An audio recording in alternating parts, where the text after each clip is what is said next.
Hello aspirants, आप सबका स्वागत है हमारे चैनल विस्डम प्लांट पे। चलिए, अगर आपको नहीं पता है तो मैं बता दूं आपको। यहाँ पे आपके स्टार्ट हो रहा है, स्टार्ट नहीं हो रहा है, एग्जैक्टली स्टार्ट हो चुका है। ठीक है, पॉलिटी बाय लक्ष्मीकांत सीरीज और शॉर्ट नोट सीरीज। यहाँ पे हम शॉर्ट नोट डिस्कस करेंगे। ठीक है, अभी तक अगर आपने हमारे चैनल को ज्वाइन नहीं किया है तो फटाफट इस चैनल को ज्वाइन कर लो। टेलीग्राम पे भी ज्वाइन कर लो और यूट्यूब पे भी। ठीक है, क्लियर। यहाँ पे आपकी क्या कवर हो रही है? लक्ष्मीकांत कवर हो रही है और सेवन्थ एडिशन हम कवर कर रहे हैं, न्यू एडिशन कवर कर रहे हैं। ठीक है, और हमने जो पहला चैप्टर है आपका, कौन सा पहला chapter? Historical historical background. Background जो चैप्टर है ना डियर, इसको हम कर चुके हैं कंप्लीट। यस, ये चैप्टर कंप्लीट हो चुका है। अब हम आए हैं चैप्टर सेकंड पे। और चैप्टर सेकंड आपका क्या है? Making of the constitution. ठीक है, क्या है dear? Making of the constitution. यहाँ पे आप देख सकते हैं। ठीक है, ये है आपका चैप्टर सेकंड। ठीक है, यहाँ पे आपको एक पिक्चर दिख रही है और पिक्चर देख के आपको पता चल गया होगा ये क्या है? हमारा पार्लियामेंट है। यहाँ पे लिखा है पार्लियामेंट ऑफ इंडिया। ठीक है, ये क्या है? हमारा पार्लियामेंट है। आप सोचो कि पार्लियामेंट क्यों दिखाया है? अरे, हमारे कॉन्स्टिट्यूशन बनाने वाला कौन था? आप बोलोगे कॉन्स्टिट्यूट असेंबली थी। बोलोगे ना? क्या बोलोगे? कॉन्स्टिट्यूट असेंबली थी कॉन्स्टिट्यूशन बनाने वाली। बट जो हमारी कॉन्स्टिट्यूट असेंबली थी यही तो हमारी पार्लियामेंट बनी। यही तो हमारी क्या है? पार्लियामेंट बनी, पहली पार्लियामेंट। तो देखा जाए तो हमारे पार्लियामेंट ने क्या बनाया है? कॉन्स्टिट्यूशन बनाया है। ठीक है, और कॉन्स्टिट्यूशन क्यों जरूरी है? कॉन्स्टिट्यूशन क्यों जरूरी है? क्या आपने कभी सोचा? नहीं सोचा, सिर्फ आपने कॉन्स्टिट्यूशन नाम सुना है। तो सोचिए। देखिए, कॉन्स्टिट्यूशन क्यों जरूरी है? क्योंकि ये रूल बुक है, याद रखिएगा। कॉन्स्टिट्यूशन क्या है? रूल बुक है, जिसके अकॉर्डिंग आपकी जो कंट्री है ना डियर, वो गवर्न होती है। आपको क्या लगता है जो आपके पीएम इलेक्ट होते हैं, कैसे इलेक्ट होते हैं? भाई, कॉन्स्टिट्यूशन में रूल लिखा है इलेक्शन का। ठीक है, इलेक्शन कमीशन का भी आपका इसके अंदर मेंशन किया गया है कि इलेक्शन कमीशन होनी चाहिए। सुप्रीम कोर्ट, हाई कोर्ट, ठीक है, गवर्नर, प्रेसिडेंट, सीएम, पीएम, ये जो भी प्रोविजन है ना डियर, काउंसिल ऑफ मिनिस्टर, सब कुछ आपके कॉन्स्टिट्यूशन में मेंशन किया गया है। इवन आपका फंडामेंटल राइट हुआ, फंडामेंटल ड्यूटीज हुआ, ठीक है, आपका डीपीएसपी हुआ, सब कॉन्स्टिट्यूशन में मेंशन किया गया है। ठीक है, तो जो आपकी कंट्री आज का चल रही है, अभी से 1947 से अभी तक, ठीक है, 2025 तक जो कंट्री चल रही है ना, क्यों चल रही है? वो कॉन्स्टिट्यूशन के हिसाब से चल रही है और कॉन्स्टिट्यूशन की वजह से चल रही है। अगर कहीं पे भी अगर रूल ना हो ना, याद रखना, या फिर आपका घर हो, बाहर हो, दुनिया हो, या फिर कंट्री हो, अगर जहां पे रूल नहीं होगा वहां पे चीजें अच्छे से नहीं चलेंगी। ठीक है, क्लियर। इसीलिए हमें कॉन्स्टिट्यूशन की जरूरत पड़ती है, क्योंकि हमें एक रूल रेगुलेशन चाहिए। क्लियर। चलिए, अब हम चैप्टर को स्टार्ट करते हैं कि कॉन्स्टिट्यूशन आया कहाँ से और इसकी डिमांड कहाँ से आई। तो अगर हम बात करें डिमांड फॉर कॉन्स्टिट्यूट असेंबली, आपको मैंने पहले ही बताया हमारा कॉन्स्टिट्यूशन बनाने वाला कौन था? कॉन्स्टिट्यूट असेंबली थी। कॉन्स्टिट्यूट असेंबली की डिमांड सबसे पहले 1934 के अंदर इंडिया, ठीक है, idea of the constituent assembly for India was put forward for the first time by M N Roy. M N Roy का नाम तो सुना ही होगा। जो एम एन रॉय जी थे, उन्होंने पहली बार डिमांड किया 1934 में कि हमें जो है कंस्टिट्यूट असेंबली चाहिए जो इंडिया की कॉन्स्टिट्यूशन बनाएगी। ठीक है, 1935 के अंदर इंडियन नेशनल कांग्रेस ने डिमांड की, ठीक है, ऑफिशियली डिमांड की कि हमें कॉन्स्टिट्यूशन असेंबली चाहिए।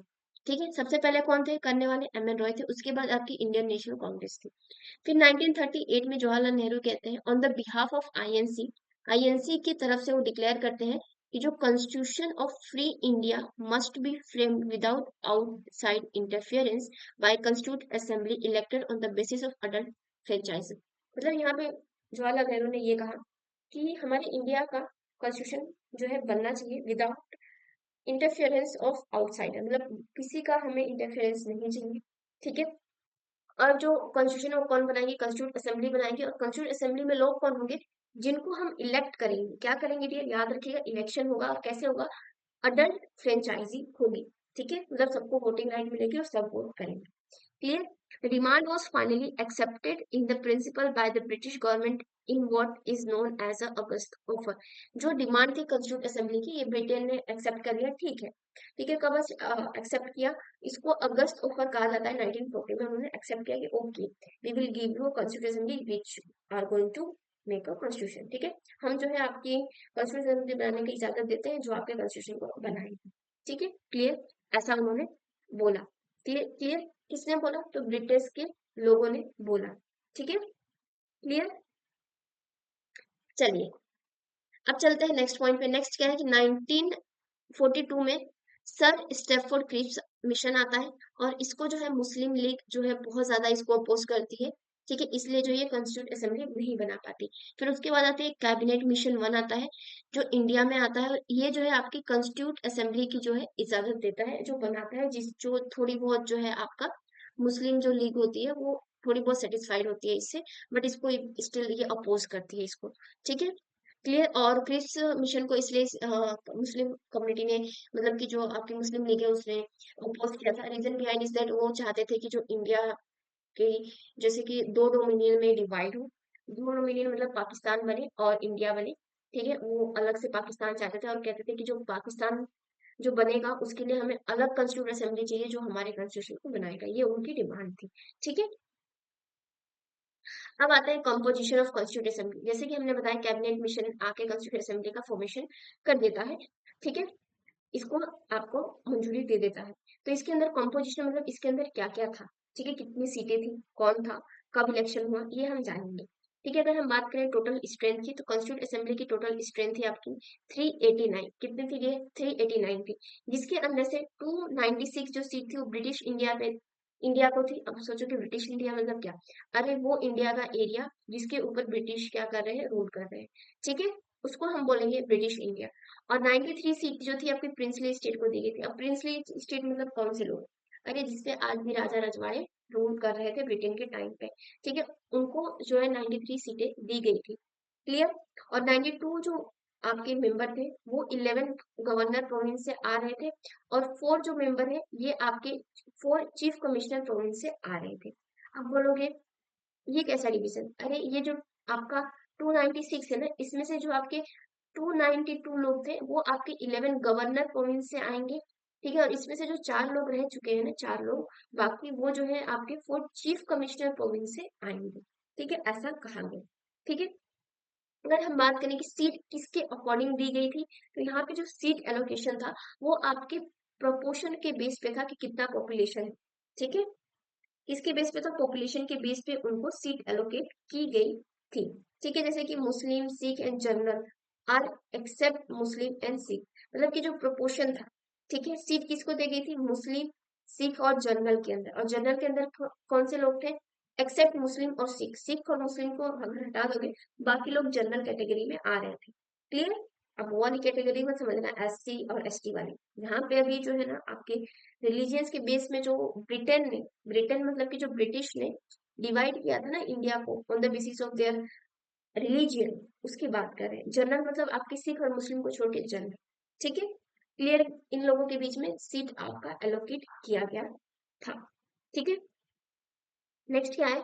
The representative of princely state were to be nominated by the heads of the princely state. इसमें क्या बोला कि जो प्रिंसली स्टेट से जितने भी लोग आएंगे ना उसको कौन नॉमिनेट करेगा? वो तो नॉमिनेशन से आएंगे, और वो जो हेड होगा मतलब जो राजा होगा प्रिंसली स्टेट का वो उसको नॉमिनेट करेगा कि जाओ, तुम जाओ कॉन्स्टिट्यूंट असेंबली में बैठो। बट ऐसा कुछ भी नहीं हुआ, राजाओं ने सोचा कि हम अलग रहेंगे। ये सिंपल सी बात है, अगर राजा लोग अगर कॉन्स्टिट्यूंट असेंबली में आ जाएंगे तो उनकी जो राजगद्दी है वो चली जाएगी। इसलिए उन्होंने बोला नहीं, हम तो अपना भाई आपको ज्वाइन नहीं करने वाले, ऐसा उन्होंने सीधा मना कर दिया। ठीक है, फिर आता है कॉन्स्टिट्यूट असेंबली वॉज, ठीक है, constitute assembly was to be a partially elected and partially nominated body. अब यहाँ पे क्या बोलोगे? पार्शियली यहाँ पे क्यों ऐड किया गया? याद रखिए है पार्शियली बोला गया है, ये आपके मेंस में आ सकता है। ठीक है, ये जो यहाँ पे कॉन्स्टिट्यूट असेंबली में जितने भी लोग थे क्या वो फुली इलेक्टेड थे? नहीं, पार्शियली इलेक्टेड थे और पार्शियली नॉमिनेटेड थे। अब रीजन पार्शियली क्यों बोला गया? पार्शियली मतलब कि इंडिया के जितने भी लोग थे वो सबके पास राइट नहीं थी वोट करने की, लिमिटेड। ठीक है, लिमिटेड थी। ठीक है, और आपको पता है किसके बेस पे? Property tax. ठीक है, उस टाइम पे ब्रिटिश इसी के बेस पे देते थे, आपकी प्रॉपर्टी कितनी है, टैक्स कितना भर रहे हो। ठीक है, आपका रिलीजियंस क्या है। ठीक है, इसके बेस पे, आपके स्टेटस के बेस पे, इन सब के बेस पे वो लोग देते थे आपको वोटिंग राइट। ठीक है, इसीलिए बहुत कम लोगों के पास वोटिंग राइट थी, इसीलिए बोलते हैं कि पार्शियली इलेक्टेड जो है कॉन्स्टिट्यूट असेंबली बॉडी।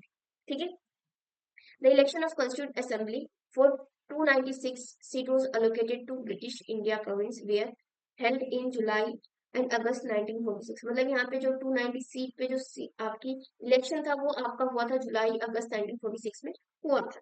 अब बोलोगे 93 सीट पे ही तो थी। अरे 93 सीट तो प्रिंसली स्टेट के लिए थे और उन्होंने बोला कि हमको ज्वाइन ही नहीं करना है कॉन्स्टिट्यूट असेंबली, इसलिए यहाँ पे सिर्फ 296 सीट पे ही इलेक्शन हुआ था। ठीक है, जिसके अंदर आपका इंडियन नेशनल कांग्रेस जो है वो 208 सीटें जीत जाती है और मुस्लिम लीग जो है 73 सीटें जीतती है। इसके अंदर जो रिमेनिंग पार्टी होती है वो 15 सीट जो है उनको मिलती है। तो अगर देखा जाए तो जीता कौन, तो जीतने वाला आपका आईएनसी था। अब आईएनसी मतलब पता है ना, इंडियन नेशनल कांग्रेस। ठीक है, ये सब चीजें ये फैक्चुअल में आपको याद रखनी है। ठीक है, आपके एग्जामिनेशन में पूछा जा सकता है। और याद रखिएगा मोस्ट मोस्ट इम्पोर्टेंट पॉइंट कौन सा, last, Mahatma Gandhi is not a member of constituent assembly. ठीक है, क्लियर।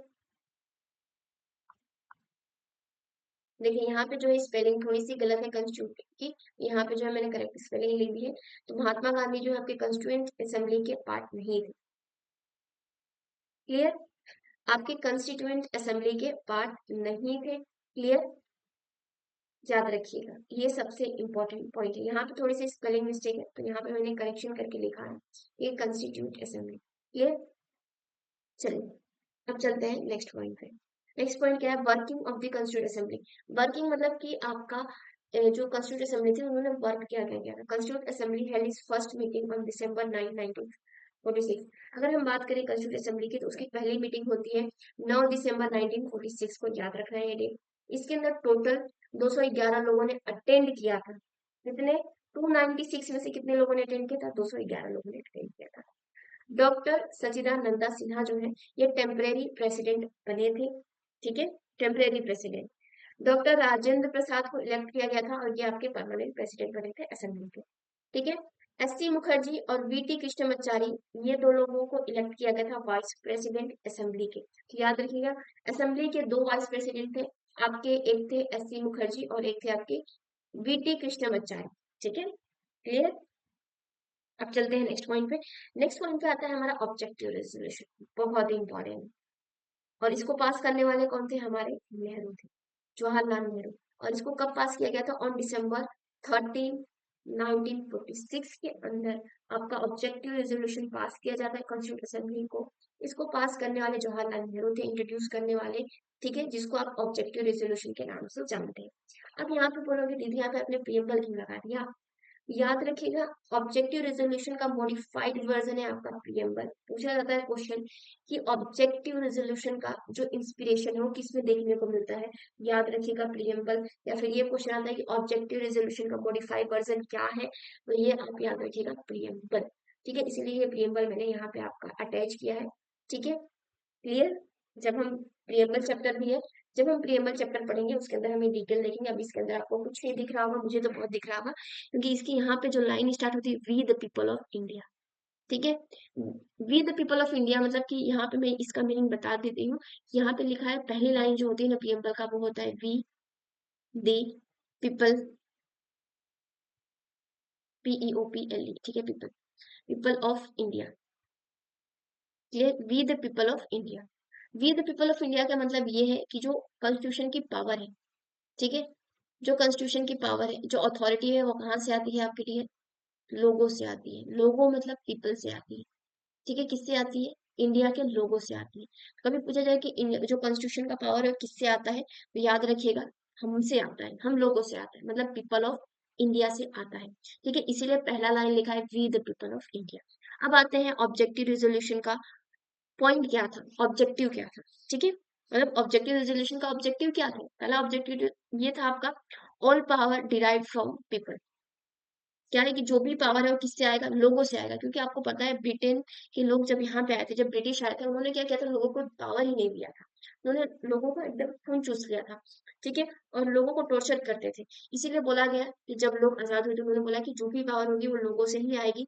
ठीक है, इसीलिए हमारे यहाँ पे क्या है, पार्लियामेंट्री फॉर्म ऑफ गवर्नमेंट है, जिसके जो हमारे रिप्रेजेंटेटिव है उनको हम इलेक्ट करते हैं। ठीक है, नेक्स्ट इन्होंने बोला कि independent and sovereign India. Independent मतलब कि अब क्या है, इंडिया आजाद है और सोवरेन स्टेट है। ठीक है, क्लियर। अब इंडिया पे किसी का रूल नहीं है, इंडिया एकदम आजाद है, इंडिया खुद के डिसीजन खुद ले सकती है, हमें किसी की कोई जरूरत नहीं है। ठीक है, promotion of peace and welfare. ठीक है, इन्होंने एक और ऑब्जेक्टिव रखा था कि हम जो है पीस को जो है प्रमोट करेंगे और वेलफेयर, लोगों के हित की बात करेंगे। इसीलिए आपको पता होगा कि इंडिया का एक पॉलिसी है, इंडिया कभी भी सामने से वॉर नहीं करता।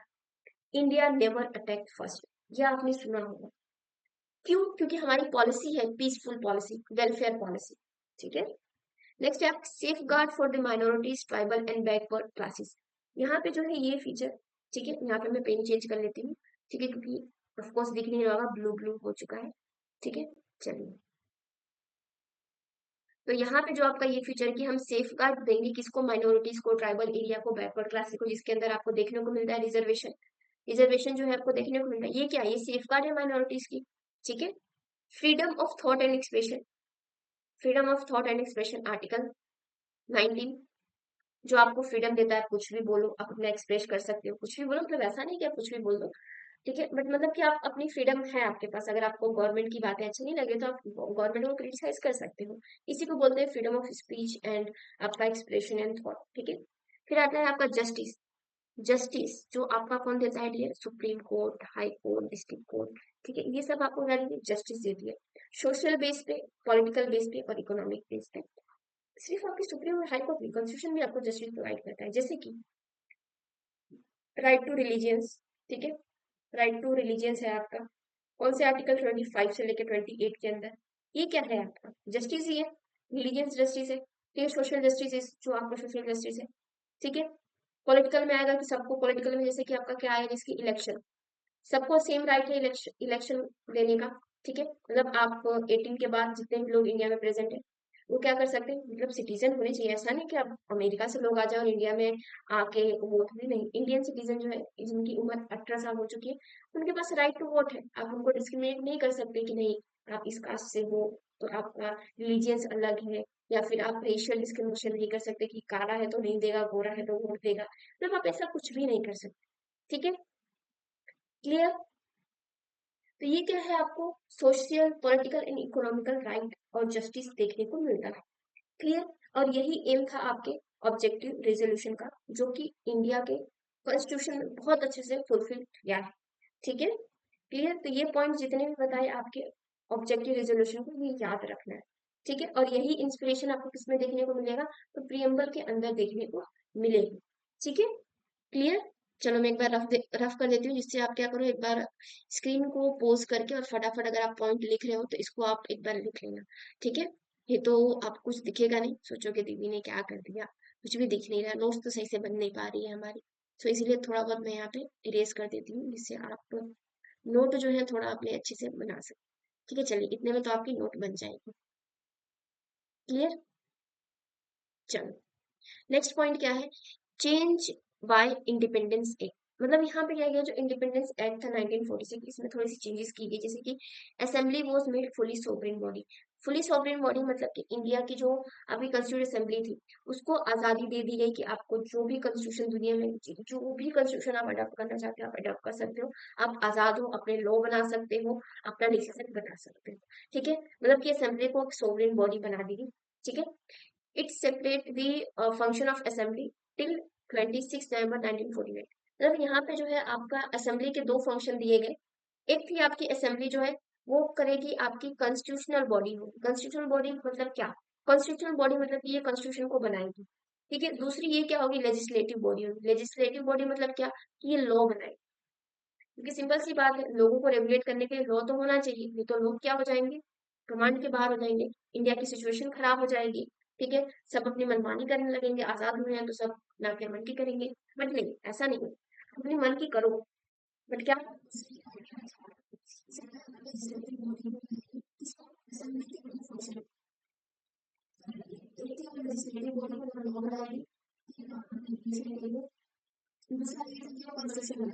याद रखिएगा, जब वो कॉन्स्टिट्यूशन बनाएंगे, मतलब जब वो कॉन्स्टिट्यूट असेंबली के तरीके से मिलेगी, ठीक है, जिस दिन वो कॉन्स्टिट्यूशन बनाने के लिए मीटिंग होगी उस दिन उसको चेयर करेंगे डॉक्टर राजेंद्र प्रसाद, जो आपके कॉन्स्टिट्यूट असेंबली के चेयरपर्सन है। ठीक है, और जब वो लेजिस्लेटिव बॉडी मिलेगी, मतलब कि जब वो मीटिंग करेगी as a legislative body law बनाने के लिए, तो उसको चेयर करने वाले जीवी मावलंकर करेंगे। ठीक है, मतलब कि जब वो लेजिस्लेटिव बॉडी जैसे एक्ट करेगी तब उसको हेड कौन होगी, जीवी मावलंकर होंगे, और जब वो कॉन्स्टिट्यूंट बॉडी की जैसे एक्ट करेगी तब उसके हेड कौन होंगे, डॉक्टर राजेंद्र प्रसाद होंगे। बट याद रखिएगा ये दोनों फंक्शन अलग अलग दिन होगा, ऐसा नहीं कि एक दिन में ही दोनों फंक्शन परफॉर्म करेंगे, नहीं। ठीक है, ये दोनों ही फंक्शन अलग अलग दिन होगा। ठीक है, और ये कब तक चला, 26 नवंबर 1949 तक चला, क्योंकि यहाँ पे आपका कॉन्स्टिट्यूशन बन के रेडी हो जाता है। इस दिन हम क्या करते हैं, कॉन्स्टिट्यूशन को अडॉप्ट कर लेते हैं। ठीक है, तो ये डेट याद रखिएगा, नवंबर 26 को हम कॉन्स्टिट्यूशनल डे भी मनाते हैं, इसीलिए क्योंकि इस दिन हम अडॉप्ट कर लेते हैं अपनी कॉन्स्टिट्यूशन को।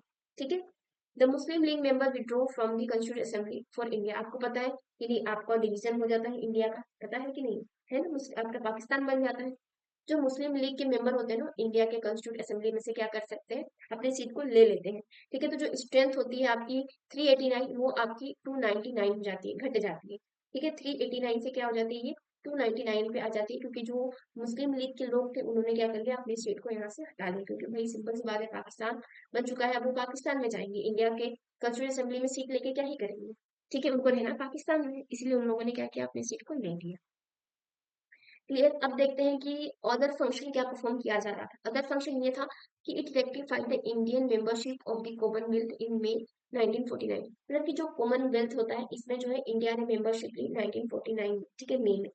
ठीक है, और it adopted the national flag on 22 जुलाई 1947। मतलब कि इंडिया ने अपना नेशनल फ्लैग को अडॉप्ट किया, क्योंकि सिंपल सी बात है, हमारी कंट्री बन चुकी है, हमें एक फ्लैग तो चाहिए ही। ठीक है, तो हमने किस दिन अडॉप्ट किया, 22 जुलाई 1947 को अडॉप्ट किया। ठीक है, थर्ड फीचर क्या है कि it adopted the national anthem on January 24 1915।